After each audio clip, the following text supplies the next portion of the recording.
Muy bien, mis hermanos, mis hermanas, sean todos muy bienvenidos, muy bienvenidas a esta clase de apologética número 3. Clase de apologética número 3.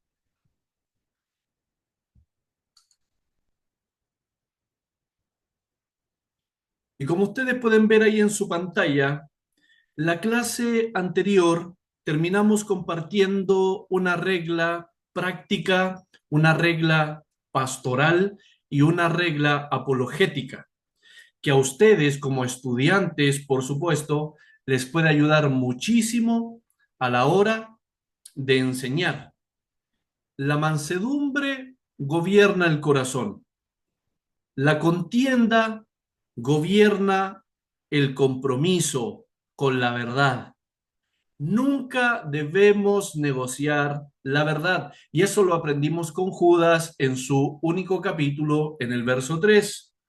Nunca debemos perder el carácter de Cristo. Eso lo aprendimos con el apóstol Pedro. En primera epístola universal del apóstol Pedro, en el capítulo, como ustedes lo pueden ver, 3, verso 15. Y aprendimos que en ningún momento se contradicen, más bien se complementan.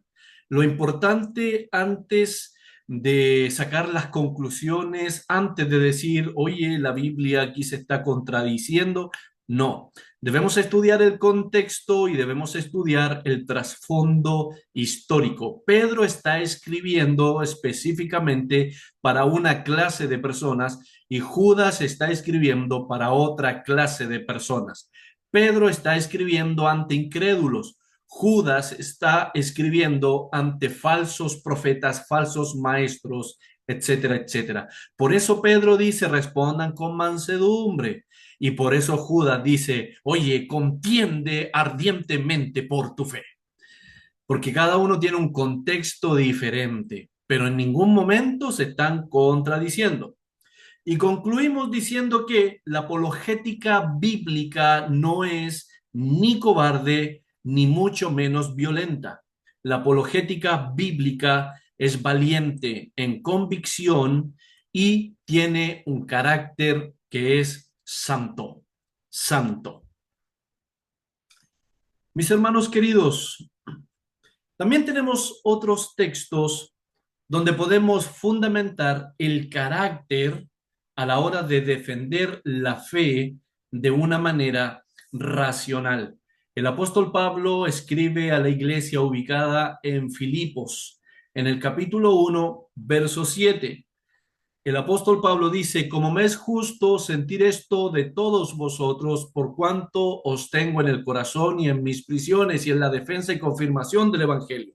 Pero parafraseando, el apóstol Pablo dice, es justo que yo piense esto de todos vosotros, por cuanto os tengo en el corazón. Entonces, el apóstol Pablo aquí nos muestra la importancia de la unidad y el amor.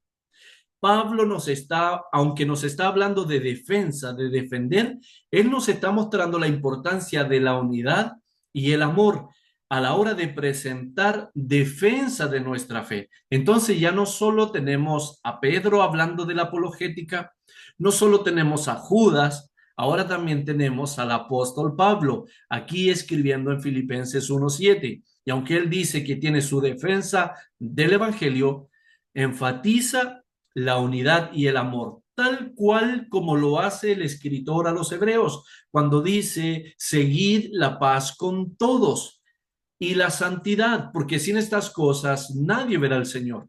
El escritor a los hebreos, cuando dice, seguid la paz con todos, esa palabrita paz se traduce del término griego eirene, que significa literalmente unidad. Lo que el escritor a los hebreos está diciendo, sigan la unidad con todos y la santidad, porque sin estas cosas nadie verá al Señor. Así que es muy importante, aquí el apóstol Pablo hace lo mismo hablando de su apologética o de su apología a favor del Evangelio. Es muy importante, mis hermanos queridos. ¿Y por qué nosotros como creyentes somos tan enfáticos en esto?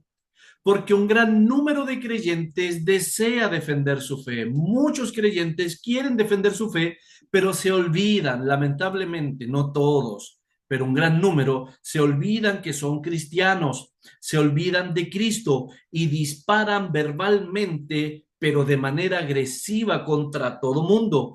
Y eso no es correcto, por supuesto. Según nuestro estudio, eso está desaprobado por Dios, o digámoslo, no aprobado. Dios no aprueba, hermanos queridos, cada vez que se para un predicador y es muy famoso, y existen algunos predicadores de YouTube, que no voy a dar sus nombres, que ofenden a las personas y no solo a los mundanos, sino que también ofenden a los pastores y los tratan, pero muy mal, cuando quieren defender algo que ellos creen. Así que es muy importante que atendamos a esta enseñanza. Hay una manera correcta de hacer las cosas. Hay una manera correcta de hacer las cosas. Entonces Pablo, escribiendo a los filipenses, les habla de su apología del Evangelio y se refiere a su defensa pública y razonada de la fe cristiana frente a las acusaciones y frente a todas esas críticas erróneas que se levantaban en algunas iglesias locales en contra del apóstol Pablo. Desgraciadamente siempre estaban cuestionando el ministerio del apóstol Pablo, desgraciadamente. Aquí les invito a observar la apologética en la historia de la iglesia, la apologética en la historia de la iglesia. Y en este ítem lo importante es comprender el desarrollo histórico que ha tenido la apologética. Y en primer lugar tenemos a los apologistas primitivos. Tenemos a los apologistas primitivos. Cuando usamos el término primitivo, no se imagina usted como nos lo enseñaron en el colegio, un hombre con barba hasta el suelo, con un palo, caminando medio encorvado. No, cuando hablamos de primitivo, hablamos de primero, primeros. Por eso decimos la iglesia primitiva, la iglesia primera, etcétera, etcétera. Muy bien. Y en los apologistas primitivos tenemos a Justino Mártir. Justino Mártir defendió el cristianismo ante el emperador romano Antonino Pío. Y esto ocurrió alrededor del año 155 después de Cristo. De nuestra era, estamos hablando del siglo II, año 155 después de Cristo. Justino utilizó su conocimiento filosófico para presentar el cristianismo como la verdadera filosofía. Eso hizo Justino Mártir. También tenemos a Tertuliano. Tertuliano, muchas veces se los he recomendado. Yo he leído varios libros de Tertuliano, muy bueno, hermanos queridos. Este hombre era reconocido como el gladiador de la palabra. Así le decían en su tiempo, el gladiador de la palabra. Tertuliano escribió muchas apologías defendiendo a los cristianos contra todas aquellas acusaciones romanas que surgían en aquel entonces. Tertuliano vino a destacar la integridad moral de los cristianos como una evidencia de la veracidad de su fe. Entonces, Tertuliano apelaba a la integridad moral de los cristianos para decir, observen sus vidas, estos en verdad, son seguidores de Cristo. Y era conocido como el gladiador de la palabra. Estos son apologistas primitivos que se destacan. También tenemos apologistas medievales, y uno muy sobresaliente es Tomás de Aquino. Créanme, mis hermanos queridos, yo solamente he resumido, he sintetizado, perdón, porque hay mucho, pero mucho que aprender. Yo quiero que sepan esto. Yo solamente estamos viendo, pero lo voy a decir, nosotros estamos viendo aquí, pero de manera muy superficial, lo que es la apología, porque son solo 4 clases, pero sí he querido sintetizar un gran material para poder compartirles lo que más pueda, lo que más pueda. Entonces también tenemos a los apologistas medievales, y aquí se destaca o sobresale Tomás de Aquino. desarrolló las 5 vías para demostrar la existencia de Dios. Cuando hablamos del tiempo medieval, estamos hablando del siglo V al siglo XV. Hablamos de los años 500 al año 1500. Esa es la era medieval. Por eso Tomás de Aquino es conocido como un apologista medieval. Desarrolló entonces las 5 vías para demostrar la existencia de Dios. Él utilizó la razón para armonizar la fe con la filosofía aristotélica. ¿Qué significa este término aristotélica? Viene de Aristóteles, el filósofo griego, y ya les diré por qué, es muy importante. Entonces, lo diré de una forma más sencilla. Tomás de Aquino usó la razón para mostrar que la fe cristiana no contradice el pensamiento filosófico, sino que lo completa. Lo voy a repetir. Tomás de Aquino usó la razón para mostrar que la fe cristiana no contradice el pensamiento filosófico, sino que lo completa. Muy importante. Él enseñó que toda verdad encontrada en la filosofía, incluida la de Aristóteles, proviene en última instancia de Dios y que en Cristo esa verdad se revela plenamente. Se revela plenamente. En otras palabras, la razón prepara el camino, pero la fe lo lleva a su plenitud. La razón prepara el camino, pero la fe lo lleva a su plenitud. Y también les he apuntado ahí las 5 vías, pero se los vuelvo a decir de una manera muy resumida. Yo después les voy a compartir la diapositiva y ustedes tendrán el bendito privilegio de interiorizarse, de estudiarlos por ustedes mismos. Entonces les he apuntado ahí las 5 vías de Tomás de Aquino para demostrar la existencia de Dios, pero están muy resumidas. Número 1, movimiento. Todo lo que se mueve tiene un motor. Todo lo que se mueve tiene un motor. Todo lo que se mueve fue movido por algo más. Se los voy a parafrasear, a desarrollar. Todo lo que se mueve fue movido por algo más. No puede haber una cadena infinita de movimientos. Por lo tanto, debe existir un primer motor que no fue movido por nadie. Y ese primer motor es, damas y caballeros, Dios. Dios, Tomás de Aquino. Número 2, presentó la causa eficiente. Causa eficiente. Todo efecto tiene una causa. Nada se causa a sí mismo. Si todo tiene una causa, debe existir una causa primera. Si todo tiene una causa, debe existir una causa primera que dio origen a todo lo demás. ¿Quién? Respondemos, Dios. Dios. Número 3, estas son las 5 vías para que se den cuenta. Tomás de Aquino inteligentemente defendió la fe de manera razonada. Contingencia, contingencia. Algo debe existir necesariamente. Algo debe existir necesariamente. Las cosas existen, pero podrían no existir. Si todo fuera así, alguna vez no habría existido nada. Por eso debe existir un ser necesario, que siempre existe, Dios.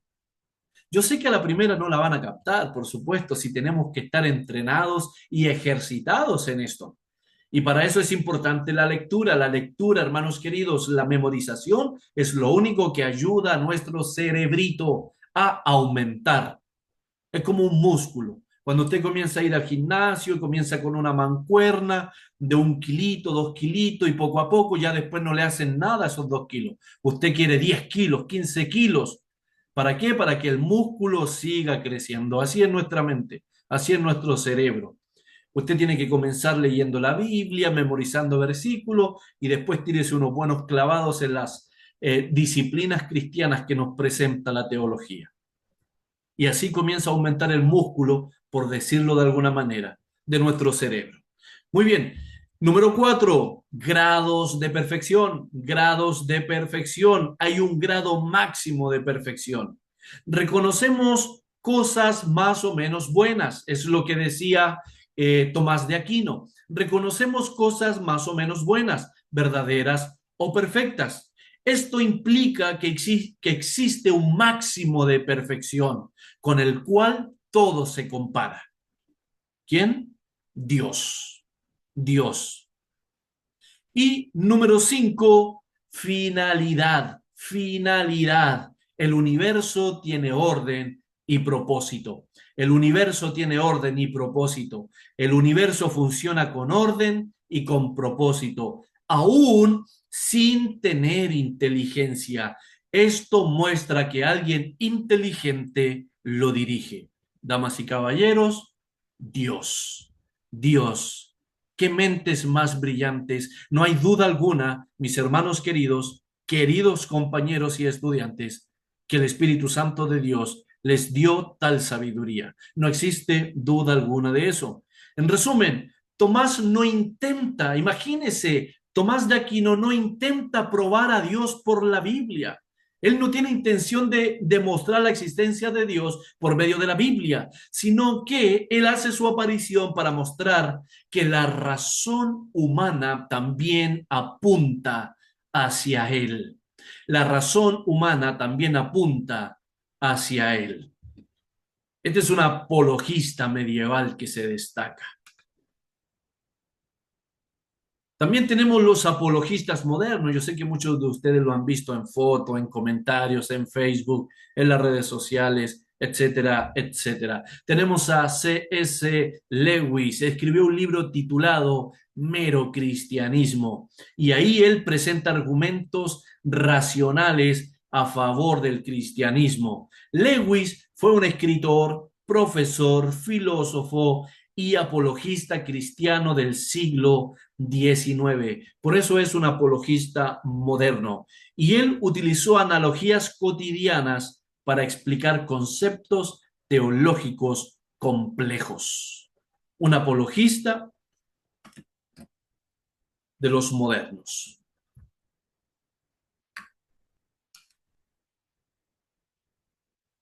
También tenemos la apologética en el contexto contemporáneo. También tenemos la apologética en el contexto contemporáneo.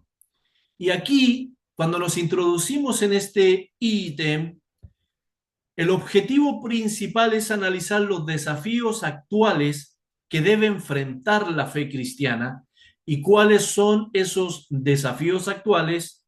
Ahí solamente he apuntado 3. Número 1, en primer lugar, tenemos el relativismo y ustedes saben que esto es el sello distintivo de muchos. El relativismo enseña que no existe una verdad absoluta, sino que cada persona o cada cultura tiene su propia verdad.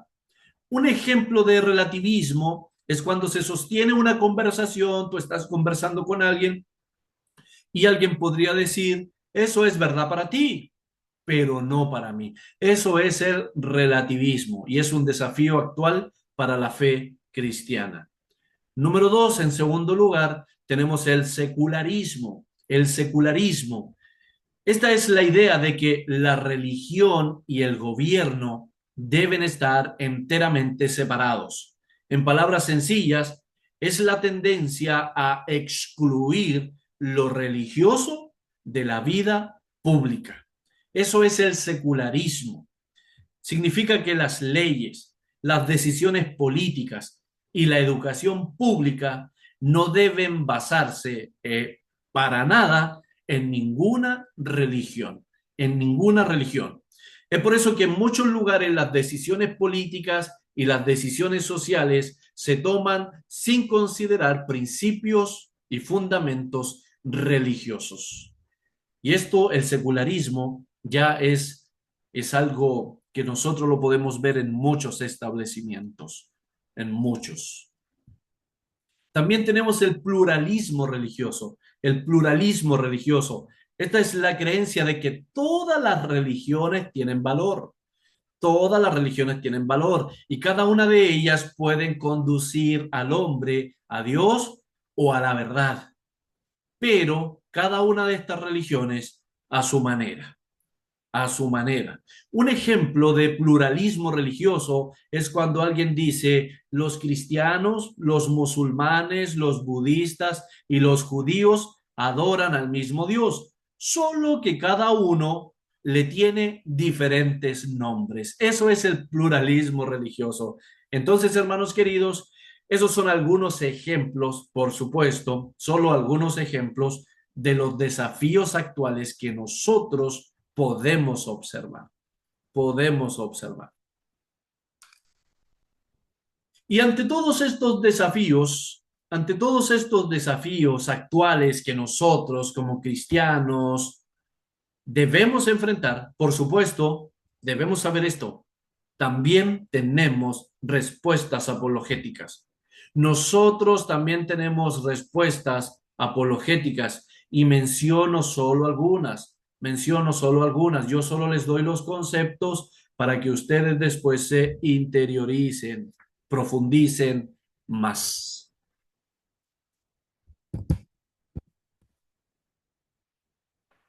Número uno, tenemos el argumento moral. Argumento moral.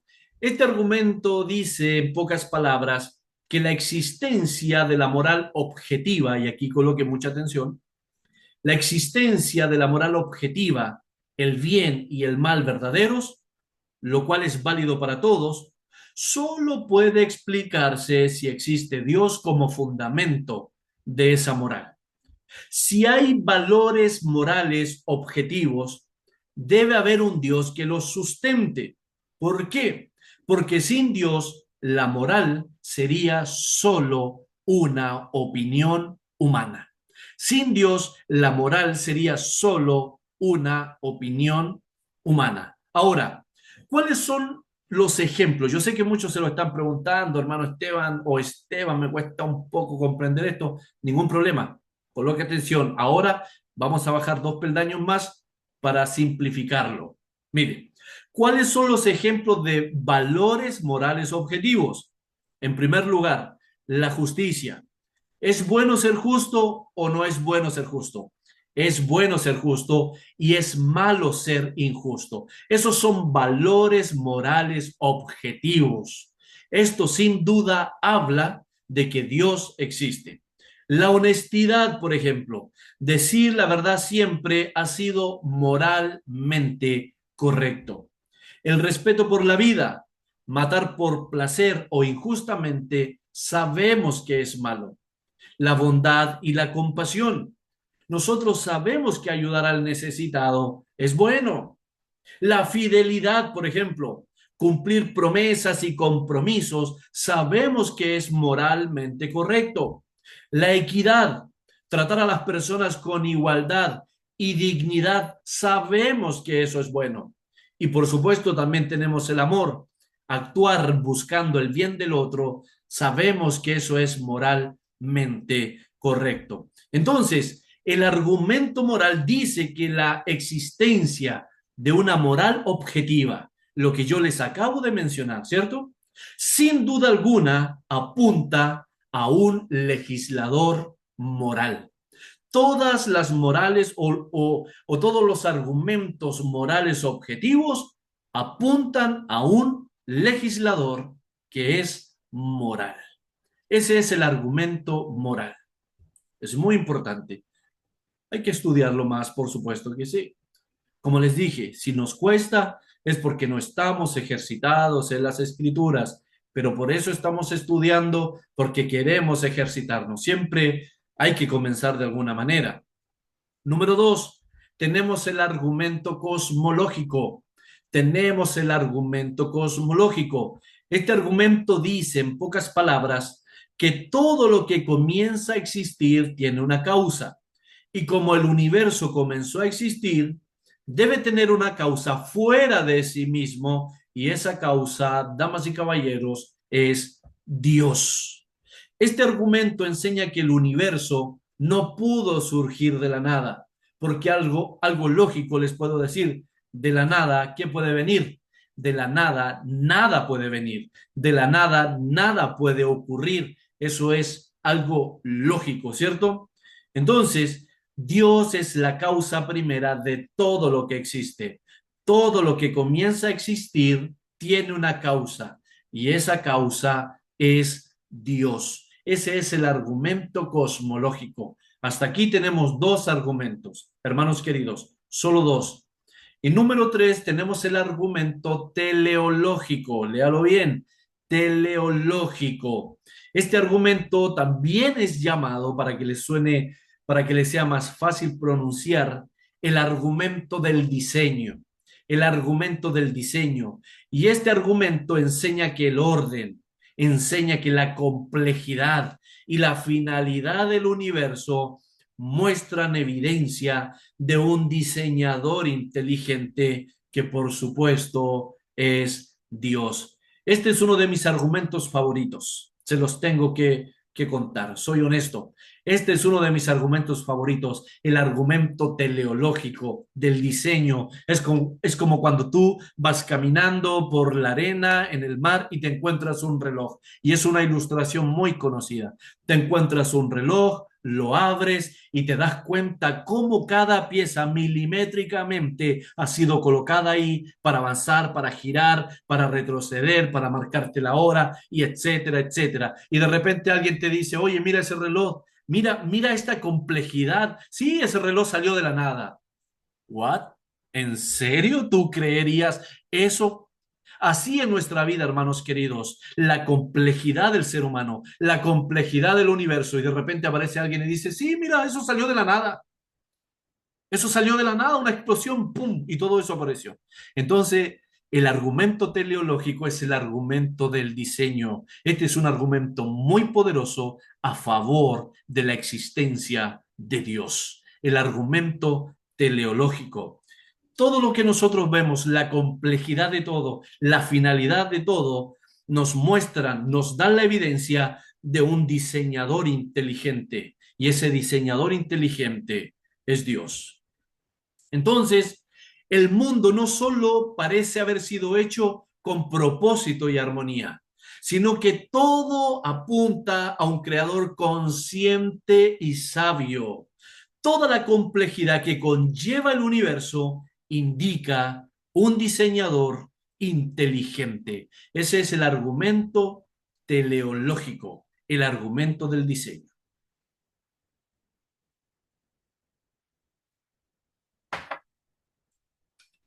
Entonces, ya para ir cerrando esta parte, no la clase, para ir cerrando esta parte, número uno, la apologética es la defensa razonada de la fe cristiana.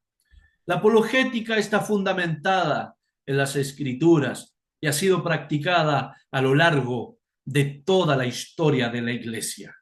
A lo largo de toda la historia de la iglesia, hablamos del siglo I, estamos en el siglo XXI. Y la apologética es relevante para enfrentar los desafíos culturales actuales. Imagínense, cuando extendimos la invitación, yo tengo muchos amigos creyentes y estoy seguro que no todos saben lo que es la apologética. Cuando les extendí la invitación a este taller, muchos no se interesaron. Y esta es la disciplina cristiana que nos puede ayudar a defender nuestra fe. Entonces, desgraciadamente, así, hermanos queridos, de arrogantes somos. No queremos llenarnos de cultura bíblica, no queremos aprender, no queremos que alguien nos enseñe. Queremos aprender solitos, dicen muchos. Entonces, Dios les bendiga a ustedes por esa humildad de corazón. Siempre vamos a aprender los unos de los otros, porque nos necesitamos para ser fuertes en nuestra fe cristiana. Nos necesitamos. Les comparto una exhortación reflexiva, una exhortación, perdón, reflexiva. ¿Cómo podemos integrar la apologética en nuestra vida diaria y en nuestro ministerio? ¿Cómo podemos integrar la apologética en nuestra vida diaria y en nuestro ministerio, conociendo la verdad bíblica? conociendo la verdad bíblica. Debemos estudiar nuestras Biblias, hermanos queridos. Debemos apartar tiempo y encerrarnos, valga la redundancia, en la habitación del tiempo con Dios. Tenemos que sudar los versículos, tenemos que profundizar. Si no entendemos una palabra, no sigas avanzando, no te vayas de esa página hasta que estudies esa palabra que no entiendes. Hermanos queridos, así es como crecemos en el conocimiento de la verdad bíblica. Y esto lo digo como testimonio, como hermanos en la fe que somos. Cuando yo me encierro a preparar un sermón, etcétera, etcétera, estoy muchos días, hermanos queridos, con un versículo, muchos días. Entonces, muy importante que cada uno de nosotros entendamos que para poder tener, digamos, el premio, digámoslo así, para que el Espíritu Santo nos alumbre, nosotros debemos trabajar los versículos, debemos sudarlos. Es muy importante. Entonces, también, ¿cómo podemos integrar la apologética a nuestra vida y a nuestro ministerio? Viviendo de manera coherente. Esto es muy importante, viviendo de manera coherente. ¿Qué significa esto en palabras sencillas, en castellano? Lo que tú enseñas, tienes que demostrarlo, tienes que vivirlo. Lo que tú predicas, tienes que vivirlo, tienes que demostrarlo. Eso es vivir una vida coherente. Por supuesto, se refiere a coherencia con el mensaje, por lo que está saliendo de nuestra boca. Respondiendo con mansedumbre y respeto, como nos lo enseñó el apóstol Pedro, respondiendo con mansedumbre y respeto, usando la apologética en la enseñanza y en el discipulado, usando la apologética en la enseñanza y en el discipulado, y también defendiendo la verdad en el contexto cultural. Y por supuesto, decir eso es un llamado, es una invitación a estudiar, hermanos, a estudiar la Biblia. Es muy importante. Tenemos que defender esta verdad bíblica en base al contexto cultural. Entonces, cuando oramos al Señor, debemos pedir, queridos hermanos, debemos pedir sabiduría al Señor y debemos pedir valentía para defender con amor y con respeto. Y con respeto.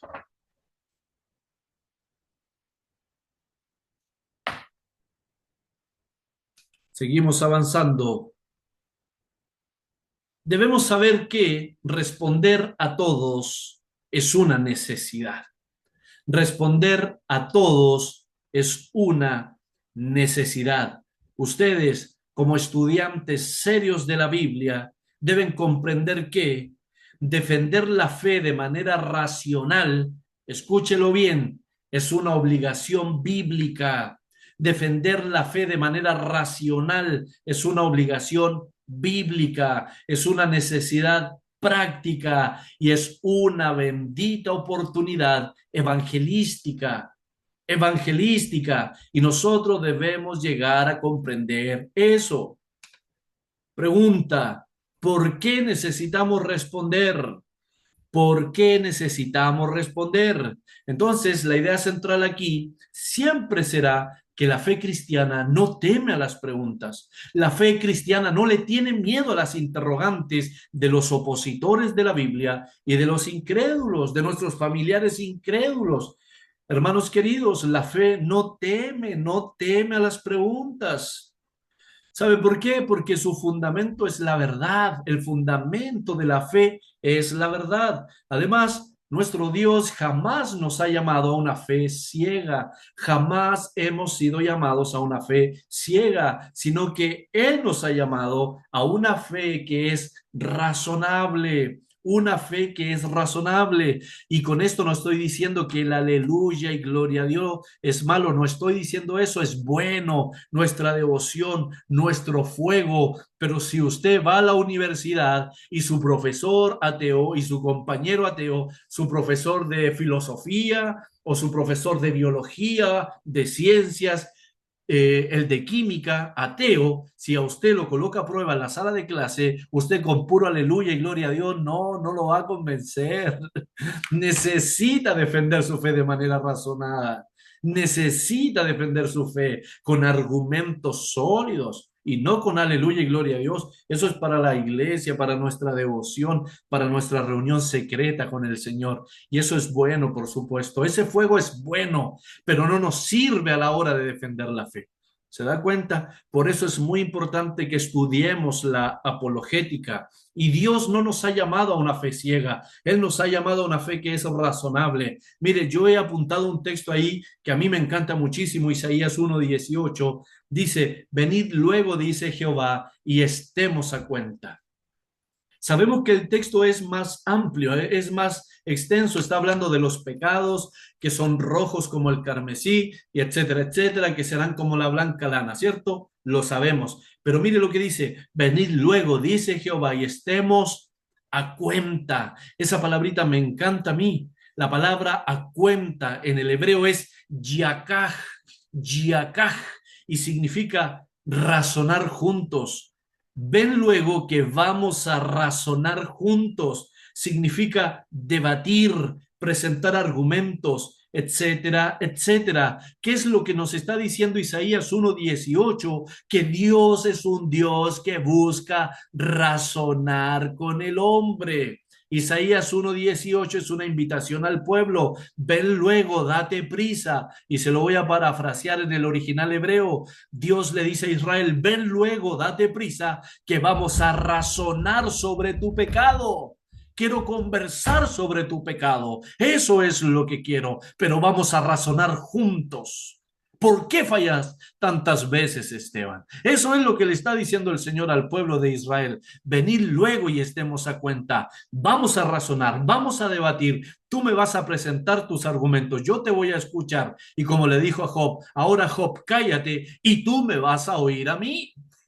Alabado sea Dios. Entonces nuestro Dios es persona. Por donde lo miremos nos daremos cuenta que es un Dios razonable. Es un Dios razonable, hermanos queridos. Alabado sea Dios siempre. Dios es un Dios que ama al hombre. Dios es un Dios que lo busca. Y Dios es un Dios que buscará siempre razonar con nosotros. Es muy importante, hermanos queridos. También tenemos nuestro texto clave ahí apuntado en Primera de Pedro 3:15. Estad siempre preparados para presentar defensa con mansedumbre, con reverencia, ante algunos pocos, no, ante todo el que os demande razón de la esperanza que hay en vosotros. Entonces debemos saber que la apologética no es opcional, hermanos queridos, no es una mera opción. La apologética es una extensión natural del mandato del amor. ¿Y cuál mandamiento, Esteban? El mandamiento de amar a Dios con toda nuestra mente, con todo nuestro intelecto. Hermanos queridos, cuando Dios dice llamarás al Señor con toda tu mente, ahí está la apologética, porque ahí todo nuestro raciocinio, nuestra capacidad intelectual, debemos colocarla al servicio del Señor. Por eso la apologética, dice Pedro, que es para todos, todos deben estar preparados, todos para presentar defensa de la fe. Entonces los creyentes deberíamos ya estar avisados de esto, hermanos queridos. Aparte que hoy vivimos en una cultura que cuestiona absolutamente todo y no solo lo cuestiona todo, sino que también cuestiona toda verdad, cuestiona toda verdad. Es por esto que el cristiano debe ser un portavoz del pensamiento coherente y bíblico. El cristiano debe ser un portavoz del pensamiento coherente y bíblico. Pero siempre, hermanos queridos, debemos hacerlo desde esta base, la cual jamás podemos olvidar. La defensa de la fe no se trata de ganar discusiones, sino de remover los obstáculos intelectuales y emocionales que impiden la fe, que impiden la fe. Otro punto importante también es que los inconversos plantean buenas preguntas. Hay que reconocer esto. Los inconversos plantean buenas preguntas, pero nosotros tenemos buenas respuestas.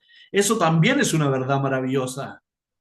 Entonces aquí la verdad central es que los no creyentes no siempre son enemigos de la verdad. Muchas veces son solo buscadores sinceros que tropiezan con barreras intelectuales, tropiezan con barreras morales. Y tenemos ejemplo de buenas preguntas. Ahí se las he anotado. ¿Por qué permite Dios el sufrimiento?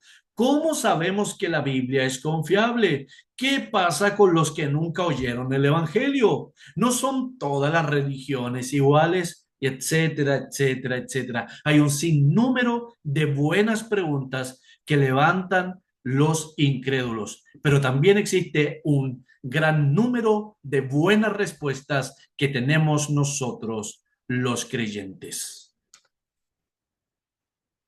Ahora, si observamos nuestras Biblias cuando las estudiamos, nos daremos cuenta que nuestro Señor Jesucristo también respondió a preguntas difíciles. Él también se tuvo que enfrentar a esto. Mateo capítulo 22, verso 17, ¿es lícito dar tributo al César? Era una pregunta difícil cuando el César era el máximo emperador. Entonces, los apóstoles no se quedaron atrás, ellos también tuvieron que enfrentarse a objeciones en público.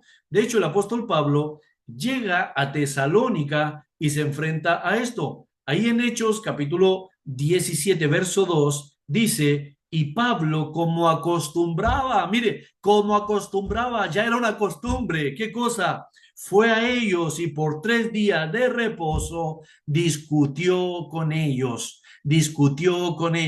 Si ustedes estudiaron el video anterior, la clase anterior, deben recordar lo que significa la palabra discutir. Se traduce de dialegoma y de ahí viene nuestra palabrita castellana, diálogo. Y la palabra discutir que nos presenta la Biblia significa disertar, enseñar, razonar, exponer, etcétera, etcétera, etcétera. Pero como dice Hechos 17, Dios, y Pablo, como acostumbraba, fue a ellos. Estaba acostumbrado ya que lo esperaran con objeciones. ¿Para qué? Para que presentara defensa de su fe. Es muy importante. Y luego volvemos a ver al apóstol Pablo dando su discurso público en el Areópago.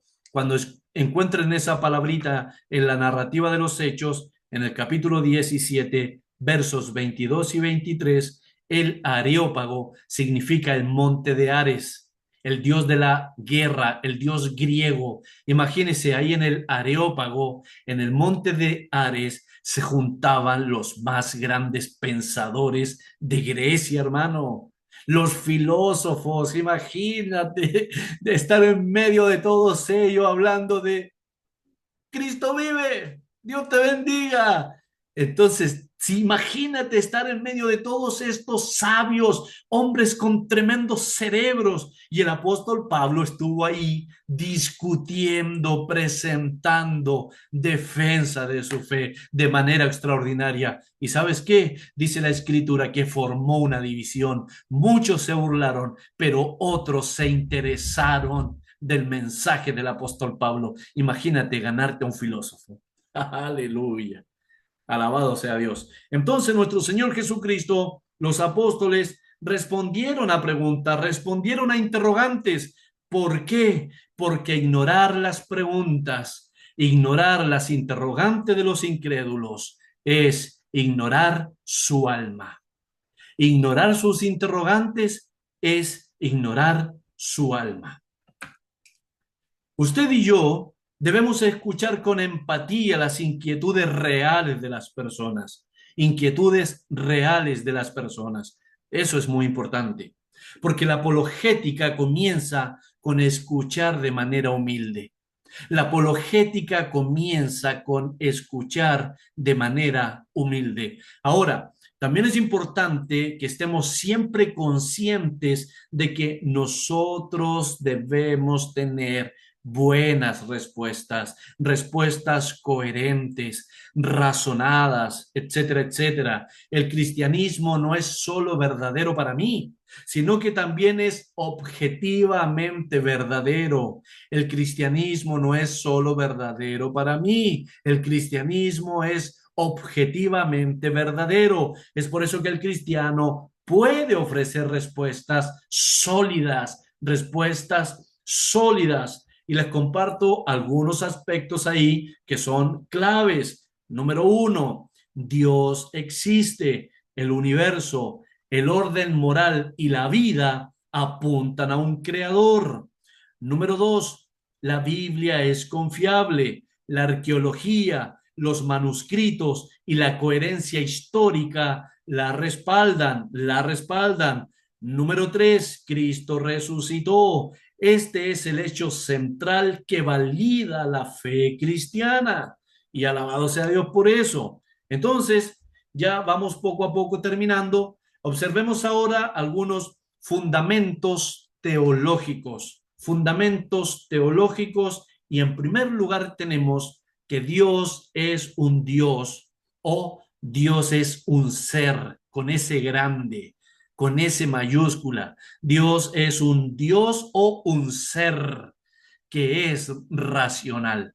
Dios es un Dios racional. San Juan capítulo 1, verso 1. En el principio era el verbo. ¿Cuántas veces lo han leído? Muchos cristianos evangélicos lo tienen en cuadros gigantes, ¿cierto? En el principio era el verbo, con V grande, con V mayúscula, y el verbo era con Dios y el verbo era Dios. Muy bien, la palabra verbo se traduce de logos, logos. Esa es la palabrita griega y significa razonamiento, facultad mental. Entonces, esta porción escritural es muy importante. La revelación de Cristo o el desvelamiento de Dios se dirige solo a mentes y corazones humanos, vale decir, va dirigido solo a seres pensantes, seres racionales e inteligentes. Hermanos queridos, la revelación de Dios no es así como que el Espíritu se te mete dentro. No, es una revelación inteligente, como dice Romanos capítulo 12, 1 y 2. Hermanos, os ruego por las misericordias de Dios que presentéis vuestros cuerpos en sacrificio vivo. ¿Por qué? Porque es vuestro culto racional, es vuestro culto lógicos. Esa palabrita significa inteligente. A Dios se le adora de manera inteligente. Es muy importante. Entonces, la verdad de Dios es defendible. ¿Y sabe qué? Es defendible en el terreno de la razón. La verdad de Dios es defendible en el terreno de la razón. Y quiero compartirles una ilustración que se las he apuntado ahí. Un creyente sin razones sólidas puede ser sincero, pero está desarmado ante el escepticismo. ¿Qué es el escepticismo? Es la persona que tiene dudas, que tiene desconfianza, y esta persona necesita pruebas, necesita razones. Pero un creyente que tiene razones firmes está equipado para demoler argumentos, está equipado para demoler argumentos, como dice Segunda de Corintios, capítulo 10, verso 5, derribando todo argumento que se levanta contra el conocimiento de Cristo. Y desarrollemos un ítem más, un último ítem más. Dios nos manda a contestar. Sí, hermanos queridos, responder las interrogantes es un mandamiento. Es un mandamiento, por si no lo sabía. Nosotros debemos responder, y esto no es una sugerencia. Esteban, por favor, respóndele a este incrédulo, a este opositor. No, no es una sugerencia, es una bendita responsabilidad espiritual, porque lo dijimos anteriormente, ignorar las interrogantes de los incrédulos es ignorar su alma. Y lo que estoy diciendo tiene sus fundamentos bíblicos. Número uno, estad siempre preparados para presentar defensa de la fe. Primera de Pedro 3:15. Número dos, Judas 1:3, contended contended ardientemente por la fe que ha sido una vez dada a los santos. Y número 3 tenemos Colosenses capítulo 4, verso 5 y 6. Sea vuestra palabra siempre con gracia, sazonada con sal. Por supuesto que son más extensos los textos. Entonces, el mandamiento de defender la fe implica preparación y no improvisación. Grábese eso, por favor. El mandamiento de defender la fe implica preparación y no improvisación. La apologética es parte de la mayordomía del conocimiento. Cada creyente debe ser capaz de articular su fe de modo claro, humilde y veraz. Y para terminar, les comparto un ejemplo pedagógico. Así como un médico debe conocer su ciencia para sanar, de la misma manera un creyente debe conocer su fe para orientar. Es por eso que ignorar la apologética es una negligencia espiritual. Ignorar la apologética es una negligencia espiritual. Alabado sea Dios.